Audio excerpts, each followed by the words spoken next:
दूसरा अध्याय सांख्य योग भगवद गीता का महत्वपूर्ण अध्याय है।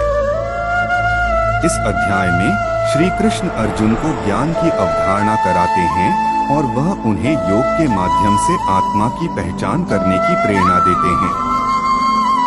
यह अध्याय आत्मा और शरीर के बीच के अंतर को समझाने का प्रयास करता है और विचारधारा को विस्तार पूर्वक समझाता है। अध्याय की शुरुआत में अर्जुन विषादग्रस्त होते हैं और उनकी संदेह और अशांति को देखकर श्री कृष्ण उनसे कहते हैं कि वे दुख के कारणों को ध्यान में लेने की बजाय ज्ञान के प्रकाश को प्राप्त करने का प्रयास करें। उसके बाद श्री कृष्ण अर्जुन को ज्ञान के आचरण की महत्वता बताते हैं और उन्हें योग की परिभाषा और लक्षण समझाते हैं। योग का अर्थ होता है चित्त की नियंत्रण और नियमित करना। श्री कृष्ण कहते हैं कि योग के माध्यम से मन को स्थिर और नियंत्रित करके आत्मा का अनुभव किया जा सकता है।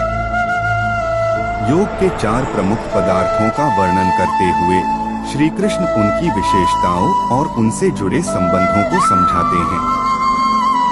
इन पदार्थों में मन, बुद्धि, अहंकार और महत्व शामिल हैं। उन्होंने इन पदार्थों की प्रकृति, गुण, कर्म और योग के साथ संबंध स्पष्ट किया है।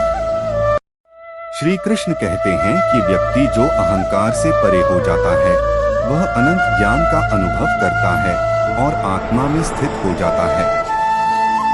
वे योगी जो अपने मन को नियंत्रित कर अपने आत्मा को पहचानते हैं वे सभी संयोगों के अतीत हो जाते हैं और सुख और दुख के माध्यम से नहीं प्रभावित होते हैं। इस अध्याय में श्री कृष्ण योग की महत्वपूर्णता और योगी के गुणों को बताते हैं। वे अर्जुन से कहते हैं कि योग ध्यान, विवेक, त्याग और समता के माध्यम से प्राप्त होता है। इस प्रकार दूसरे अध्याय में सांख्य योग के सिद्धांतों का विस्तार किया गया है और योग की महत्वता को समझाया गया है।